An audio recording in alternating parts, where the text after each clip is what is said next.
क्या आपको लगता था कि देश से खिलवाड़ करने वालों के लिए अब भी समय है?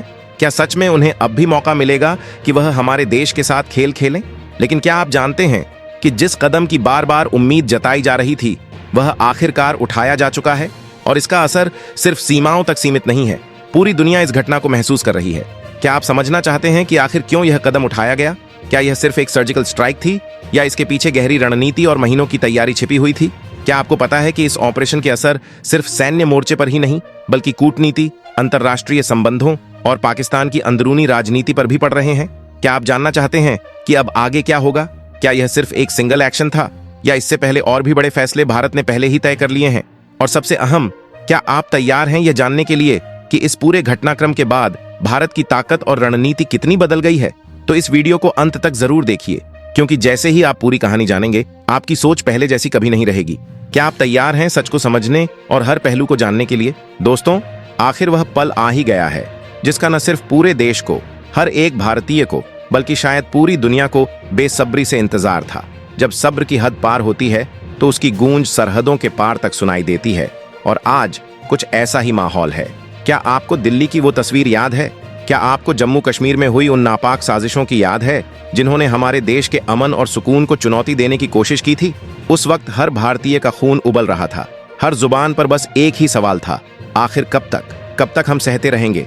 लेकिन दोस्तों, खामोशी का मतलब हर बार कमजोरी नहीं होता। कभी कभी यह एक बड़ी ताकत की तैयारी होती है। जिस तरह शेर शिकार पर झपटने से पहले 2 कदम पीछे आता है, वह डर के कारण नहीं, बल्कि जोरदार वार की तैयारी के लिए होता है। और आज भारतीय सेना ने वही प्रचंड छलांग लगा दी है। एलओसी के उस पार से जो खबरें सामने आ रही हैं, जो धुएं के बादल उठते हुए देखे जा रहे हैं, वे इस बात की गवाही दे रहे हैं कि अब हिसाब बराबर होने लगा है। पीओके से लेकर रावलपिंडी तक और वहां से इस्लामाबाद तक इस समय अफरा तफरी और डर का माहौल बना हुआ है। जो लोग कल तक भारत को आंखें दिखाने की कोशिश कर रहे थे, आज वे अपने लिए सुरक्षित ठिकाना ढूंढते फिर रहे हैं। लेकिन दोस्तों, आगे बढ़ने से पहले अगर आपको हमारी भारतीय सेना के शौर्य और पराक्रम पर रत्ती भर भी शक नहीं है, तो कमेंट बॉक्स में जय हिंद या भारतीय सेना जिंदाबाद जरूर लिखिए, ताकि सरहद के उस पार बैठे दुश्मनों को भी यह साफ संदेश मिल जाए कि भारत का बच्चा बच्चा अपनी फौज के साथ चट्टान की तरह मजबूती से खड़ा है। आपकी एक आवाज, आपका एक कमेंट हमारे जवानों का हौसला कई गुना बढ़ाने की ताकत रखता है। दोस्तों, एलओसी, लाइन ऑफ कंट्रोल, वह रेखा जिसके उस पार से सालों से भारत के लिए नफरत, साजिशें और बारूद भेजा जाता रहा है, पिछले कुछ दिनों से अजीब सी खामोशी में डूबी हुई थी। लेकिन जैसा कि कहा जाता है, तूफान से पहले की शांति ही सबसे ज्यादा बेचैन करने वाली होती है। इसी दौरान भारत की खुफिया एजेंसियां और हमारी इंटेलिजेंस विंग्स लगातार हर छोटे बड़े संकेत पर नजर बनाए हुए थीं।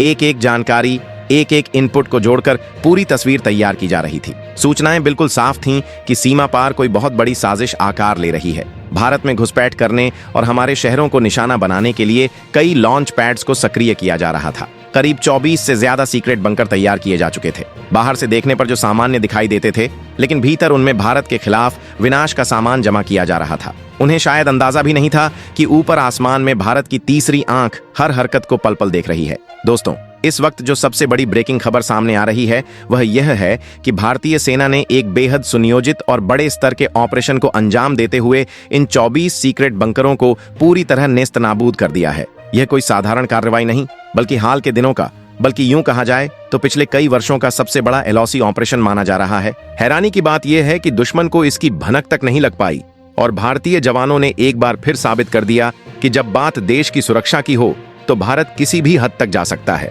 वह अपनी पुरानी आदतों में ही मग्न थे। उन्हें यही भरोसा था कि भारत इस बार भी वही करेगा जो पहले करता आया है।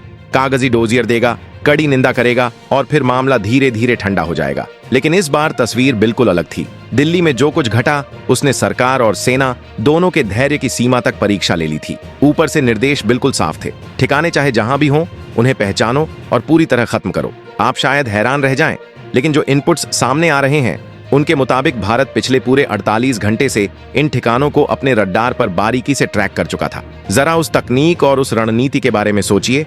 लगातार 2 दिनों तक दुश्मन की हर हरकत पर नजर रखी गई। कौन अंदर आ जा रहा है, कहां गतिविधि बढ़ रही है, कब सबसे ज्यादा हलचल होती है, कहां हथियारों की आवाजाही हो रही है।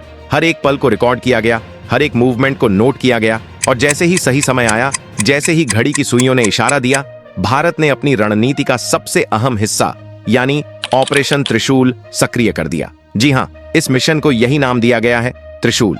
और इसके साथ ही सिंदूर 2.0 भी पूरी ताकत के साथ एक्टिव मोड में आ गया है। सिर्फ इन नामों का जिक्र सुनते ही दुश्मन की रगों में डर दौड़ गया है। त्रिशूल यानी 3 दिशाओं से एक साथ करारा प्रहार, और सिंदूर उस ताकत का प्रतीक जो दुश्मन की हिम्मत और हौसले को जड़ से उखाड़ दे। इस बार जो तरीका अपनाया गया है, जो रणनीति बनाई गई है, उसने दुनिया के बड़े बड़े रक्षा विशेषज्ञों को भी चौंका दिया है, क्योंकि यह कोई साधारण कार्रवाई नहीं बल्कि वर्षों की तैयारी, अत्याधुनिक तकनीक और अचूक योजनाबंदी का परिणाम माना जा रहा है। दोस्तों, आपको याद होगा कि पहले जब भी कोई जवाबी कार्रवाई होती थी तो ज्यादातर बार आर्टिलरी या तोपों का इस्तेमाल किया जाता था, लेकिन इस बार पूरी रणनीति ही अलग नजर आई। इस बार भारत ने अपनी रणनीतिक दोस्ती का ऐसा फायदा उठाया जिसने चीन और पाकिस्तान दोनों को सोचने पर मजबूर कर दिया होगा। चर्चा है कि इजराइल की अत्याधुनिक तकनीक का सहयोग इसमें अहम रहा। अब सवाल उठता है कि ये तथाकथित सुसाइडर ड्रोन आखिर होते क्या हैं? ये वो सामान्य ड्रोन नहीं होते जो सिर्फ निगरानी करने के लिए उड़ते हैं और फिर लौट आते हैं। ये तो आसमान में मंडराते हुए ऐसे खामोश हथियार होते हैं जो अपने टारगेट को खुद तलाशते हैं, उसके बेहद करीब पहुंचते हैं और फिर खुद को उससे टकराकर जबरदस्त विस्फोट कर देते हैं, यानी निशाना बिल्कुल तय और तबाही पूरी। इन ड्रोन की सबसे डरावनी खासियत यही मानी जाती है कि ये अकेले नहीं बल्कि झुंड के रूप में चलते हैं। जरा कल्पना कीजिए, एक पल में आसमान में दर्जनों की संख्या में ड्रोन दिखाई दें। क्योंकि वे बेहद नीचे उड़ रहे होते हैं, इसलिए कई बार रडार भी उन्हें समय रहते पकड़ नहीं पाते और फिर पलक झपकते ही वे उन ठिकानों के भीतर घुस जाते हैं जहां छिपकर साजिशें रची जा रही थीं। खिड़कियों से, सुरंगों के रास्तों से, गुफाओं के मुहानों से, और उसके बाद सिर्फ एक भयानक धमाका, सब कुछ खत्म। कहा जा रहा है कि भारत ने इन्हीं अत्याधुनिक इजरायली ड्रोन तकनीकों का इस्तेमाल करते हुए उन करीब 24 बंकरों को बिल्कुल पिन पॉइंट एक्यूरेसी के साथ तबाह कर दिया। ये वही बंकर बताए जा रहे हैं जिन्हें पाकिस्तान ने बेहद चालाकी और मजबूती के साथ जमीन के अंदर तैयार किया था, ताकि किसी भी गोलाबारी का उन पर सीधा असर न हो। लेकिन आज के दौर में सवाल यही है कि भारत ने अपनी सरहद के पास करीब 60,000 से ज्यादा सैनिकों को अलर्ट पर तैनात कर दिया था। ये संख्या अपने आप में एक मजबूत संदेश थी। इसका मतलब सिर्फ इतनी सी कार्रवाई तक सीमित नहीं था, बल्कि अगर हालात और बिगड़ते तो भारत किसी भी स्तर तक जाने के लिए पूरी तरह तैयार था। जमीन पर टैंकों की आवाज, आर्टिलरी गन्स की दिशा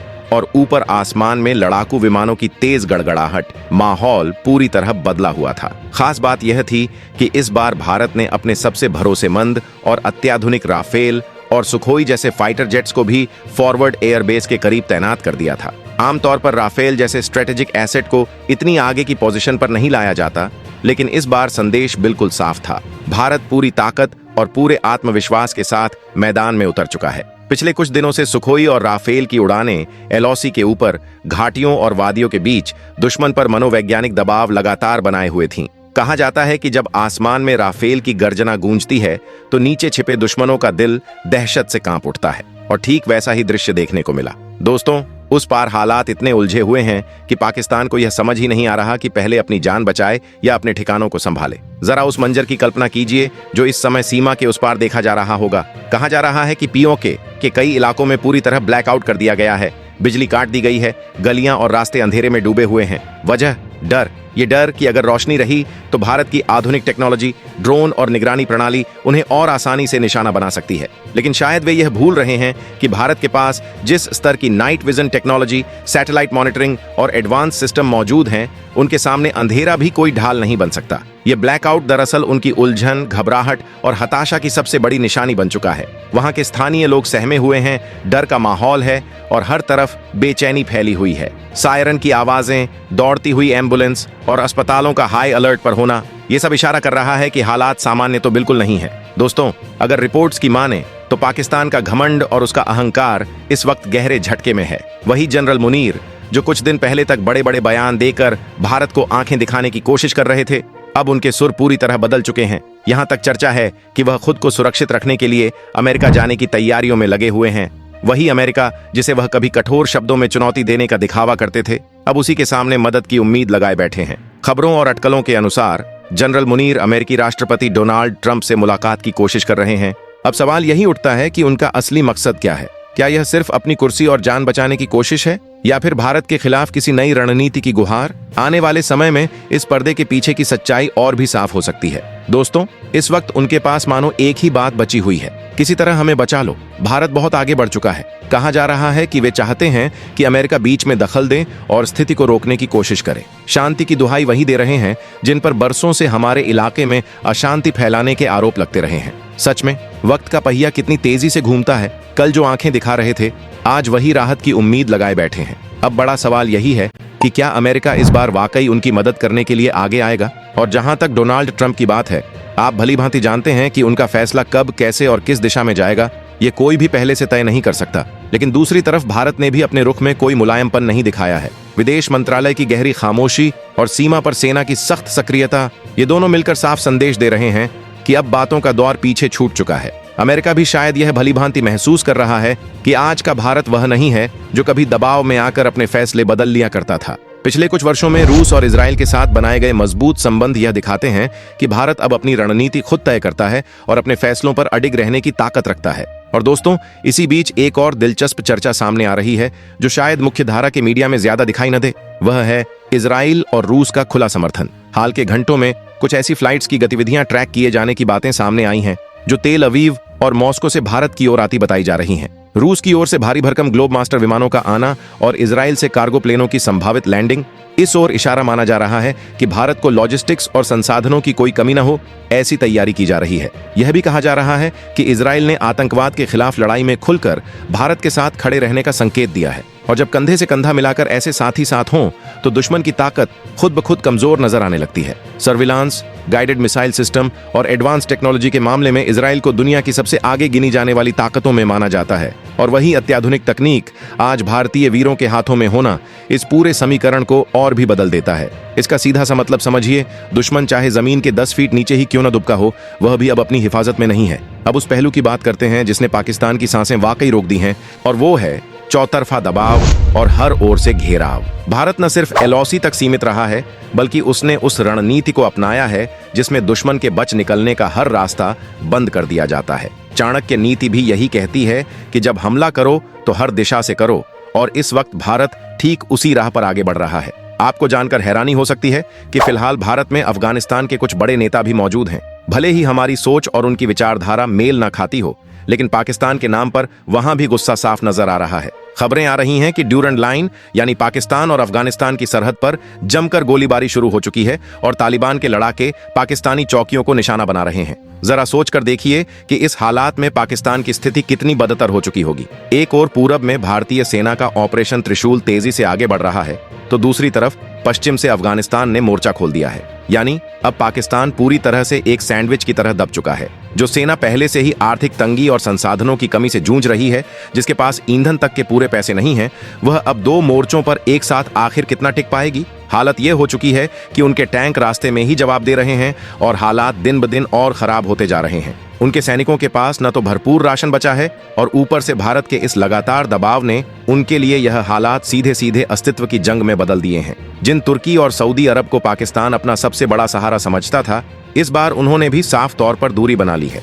तुर्की ने 2 टूक कह दिया है कि वह इस विवाद में कूदने वाला नहीं है, क्योंकि वह भारत के साथ अपने व्यावसायिक और कूटनीतिक रिश्ते किसी भी कीमत पर खराब नहीं करेगा। सऊदी अरब की प्राथमिकताएं तो पहले ही बदल चुकी हैं और अब उसे भारत के साथ दोस्ती और व्यापार कहीं ज्यादा जरूरी नजर आता है। अब सवाल उठता है कि ऐसे में पाकिस्तान के पास आखिर बचा कौन? एक ही नाम सामने आता है, चीन। लेकिन चीन भी इतना नादान नहीं कि डूबते जहाज में कदम रख दे। उसने फिलहाल चुप्पी साध रखी है और दूर से हालात का जायजा ले रहा है। वह देख रहा है कि भारत की तैयारियां कितनी मजबूत हैं, और इस समय भारत से टकराव लेकर वह अपना आर्थिक नुकसान किसी भी हाल में मोल नहीं लेना चाहता। नतीजा यह है कि आज पाकिस्तान दुनिया के नक्शे पर लगभग पूरी तरह अकेला पड़ चुका है, ठीक वैसे ही जैसे कोई अपराधी सज्जा के वक्त अपने कर्मों के साथ अकेला खड़ा होता है। लेकिन दोस्तों, भारत की रणनीति केवल सैन्य मोर्चे तक सीमित नहीं है। अब एक और बड़ा और निर्णायक हथियार सामने लाया जा रहा है, पानी। जी हाँ, एक तरह का जल युद्ध। भारत ने साफ संकेत दे दिए हैं कि अगर पाकिस्तान अपनी हरकतों से बाज नहीं आया तो सिंधु जल समझौते पर दोबारा विचार किया जा सकता है।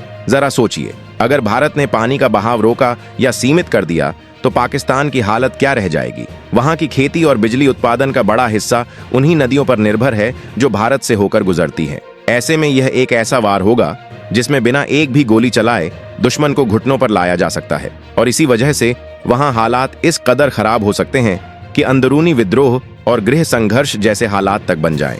वहां के हालात पहले से ही बेहद बदतर हो चुके हैं। लोग आटे और दाल जैसी बुनियादी चीजों के लिए सड़कों पर एक दूसरे से भिड़ रहे हैं। ऐसे में अगर पानी का संकट भी गहरा गया तो वहां की स्थिति किस हद तक बिगड़ सकती है, इसकी कल्पना मात्र से ही रोंगटे खड़े हो जाते हैं। और जिस तरह के सख्त और निर्णायक संकेत इस वक्त भारत सरकार की ओर से देखने को मिल रहे हैं, उससे साफ महसूस होता है कि अब कोई भी विकल्प पूरी तरह खारिज नहीं किया गया है। हर रास्ता खुला रखा गया है। अब जाहिर है आपके मन में सवाल उठ रहा होगा कि आगे क्या? क्या यह तनाव एक फुल स्केल वॉर यानी पूर्ण युद्ध का रूप ले सकता है? सच तो यह है कि युद्ध किसी के भी हित में नहीं होता। भारत की तो सोच ही हमेशा शांति की रही है। यह बुद्ध और गांधी की धरती है। लेकिन जब कोई हमारी सहनशीलता को हमारी कमजोरी समझने लगे तो फिर उसे कृष्ण के सुदर्शन चक्र की याद दिलाना जरूरी हो जाता है। सीमा पर जिन सैनिकों की तैनाती की गई है, जिन टैंकों और तोपों को रणनीतिक तौर पर मोर्चों पर खड़ा किया गया है, वह महज दिखावे का हिस्सा नहीं है। यह एक साफ संदेश है, एक मजबूत डिटरेंस, ताकि पाकिस्तान को यह भली भांति समझ आ जाए कि अब अगर जरा सी भी चूक हुई तो उसका अंजाम बेहद भारी पड़ सकता है। इसी क्रम में भारत ने अपनी मिसाइल ब्रिगेड्स को भी पूरी तरह से स्टैंड बाय पर रखा हुआ है। पृथ्वी, अग्नि और ब्रह्मोस जैसी आधुनिक मिसाइलें हर पल तैयार हैं और यह बात सरहद के उस पार भी अच्छी तरह समझी जा रही है। शायद यही कारण है कि वहां घबराहट और बेचैनी साफ देखी जा रही है। देश के भीतर भी माहौल पूरी तरह बदल चुका है। अब बात सिर्फ सीमा की नहीं बल्कि अंदर छिपे उन लोगों की भी है जो देश के साथ गद्दारी करते हैं। NIA और अन्य जांच एजेंसियां लगातार अलर्ट मोड में हैं।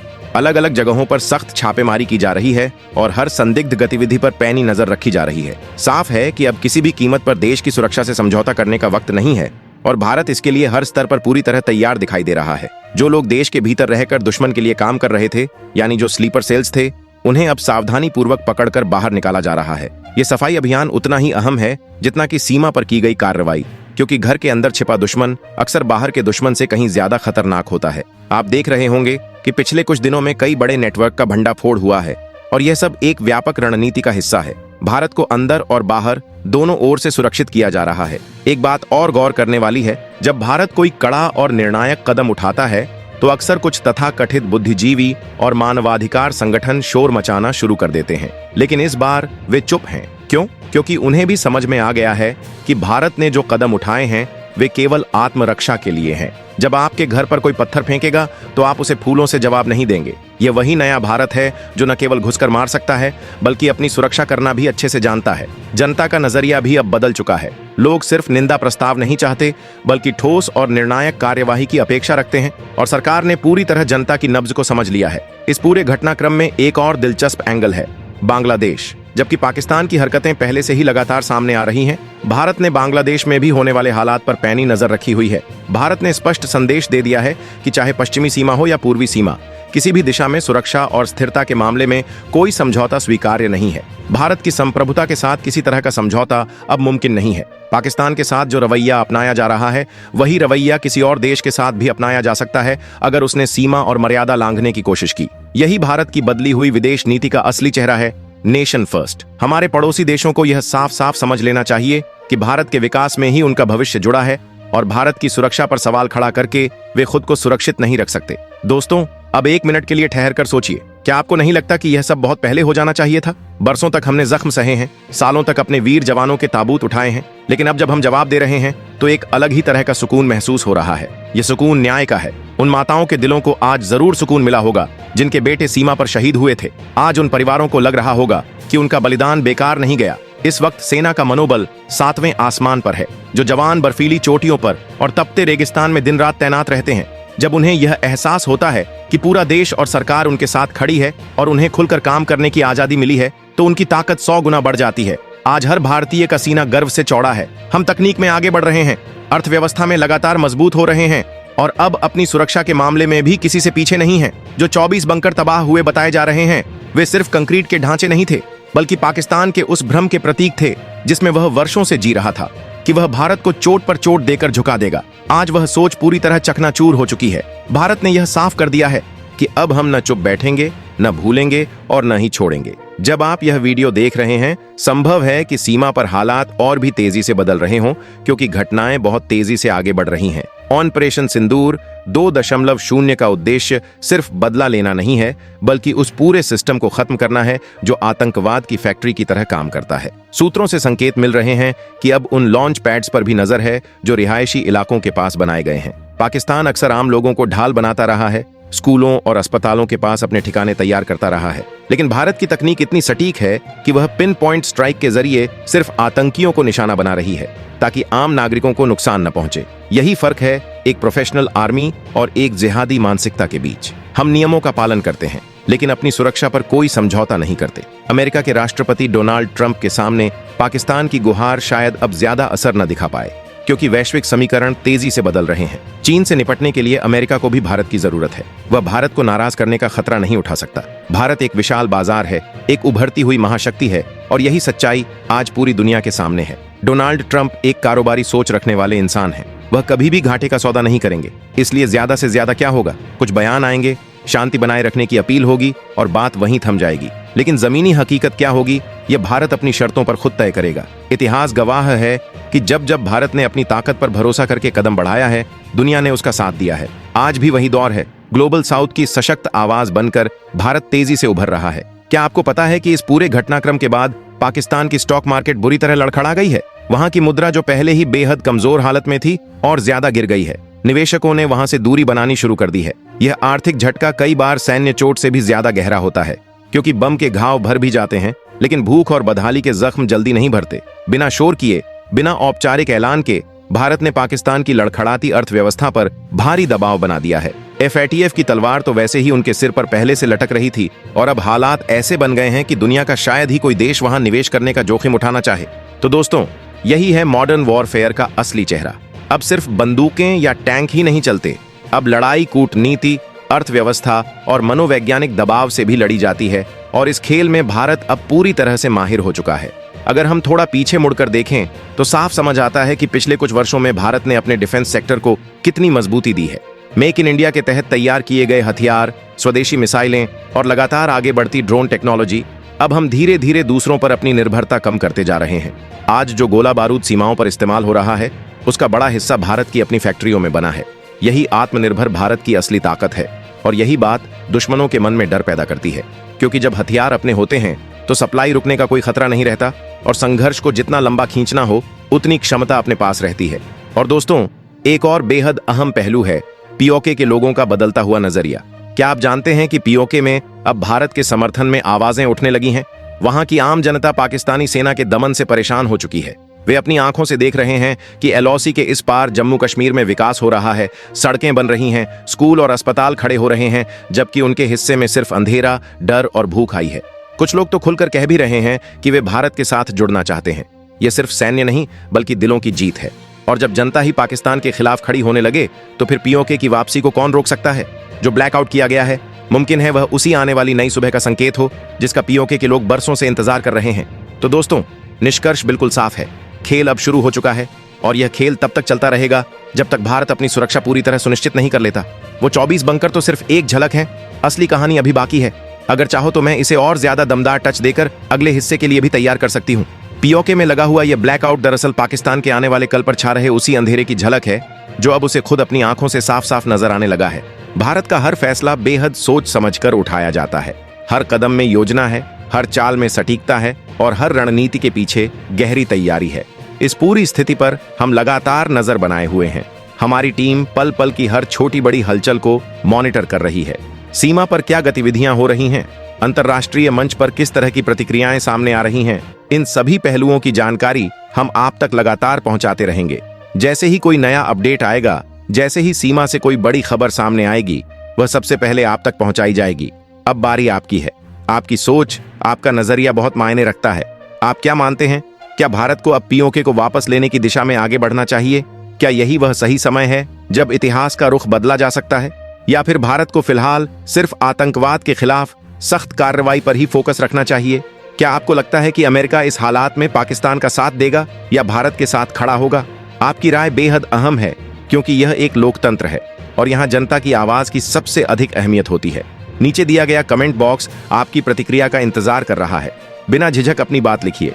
हम हर एक कमेंट को पढ़ते हैं और कोशिश करते हैं कि आपके सवालों और विचारों को अपने अगले वीडियो में जरूर शामिल करें। अंत में बस इतना ही कहूंगा कि अपने देश पर, अपनी सेना पर और अपने नेतृत्व पर पूरा विश्वास बनाए रखिए। हम सुरक्षित हाथों में हैं। हमारी सेना दुनिया की सबसे ताकतवर और बहादुर सेनाओं में गिनी जाती है और हमारे लोगों का हौसला किसी भी हथियार से कहीं ज्यादा मजबूत है। पूरे घटनाक्रम से जुड़ी कुछ बातें अभी केवल मीडिया रिपोर्ट्स, सोशल मीडिया चर्चाओं और अलग अलग स्रोतों के दावों पर आधारित हैं, जिनकी भारत सरकार, पाकिस्तान सरकार, सेना, विदेश मंत्रालय या किसी भी आधिकारिक अंतर्राष्ट्रीय एजेंसी की तरफ से अब तक स्पष्ट और अंतिम पुष्टि नहीं की गई है। खास तौर पर पीओके में प्रदर्शन, स्टॉक मार्केट के क्रैश होने की असली वजह, ब्लैकआउट का वास्तविक कारण, अमेरिका का रुख और भारत द्वारा किसी गुप्त रणनीति के तहत की गई कार्यवाही जैसी बातें फिलहाल आधिकारिक बयान का इंतजार कर रही हैं। इसलिए जब तक इन दावों पर किसी जिम्मेदार और अधिकृत संस्था की मुहर नहीं लग जाती, तब तक इन्हें पूरी तरह सत्य मानना सही नहीं होगा। किसी भी निष्कर्ष पर पहुंचने से पहले हमें प्रामाणिक स्रोतों और सरकार की आधिकारिक जानकारी का इंतजार करना चाहिए, ताकि अफवाहों और अटकलों से बचा जा सके। दोस्तों, अगर आपको यह वीडियो पसंद आया हो तो सबसे पहले लाइक जरूर करें। आपके एक क्लिक से ही हमें पता चलता है कि हम सही दिशा में काम कर रहे हैं। इसके अलावा अपने दोस्तों, परिवार और सोशल मीडिया पर इसे शेयर करना न भूलें, ताकि सच और जानकारी ज्यादा लोगों तक पहुंच सके। अगर आप चाहते हैं कि आप कभी भी हमारे नए वीडियोस मिस न करें, तो तुरंत हमारे चैनल को सब्सक्राइब करें। साथ ही बेल आइकॉन को दबाकर नोटिफिकेशन ऑन कर दें, ताकि हर नई अपडेट, हर नई जानकारी आप सबसे पहले पा सकें। याद रखिए, आपका यह छोटा सा कदम हमारे लिए बहुत मायने रखता है। यही समर्थन हमें और बेहतर और ज्यादा गहन, सटीक और विश्वसनीय कंटेंट बनाने की प्रेरणा देता है। आपके कमेंट, आपके सुझाव और आपकी राय हमारे लिए बेहद महत्वपूर्ण है। तो देर किस बात की? लाइक करें, शेयर करें, सब्सक्राइब करें और अपने विचार नीचे कमेंट बॉक्स में लिखें। हम आपकी हर प्रतिक्रिया पढ़ते हैं और कोशिश करते हैं कि आपके सवालों का जवाब अगले वीडियो में जरूर दें। धन्यवाद और बने रहिए हमारे साथ।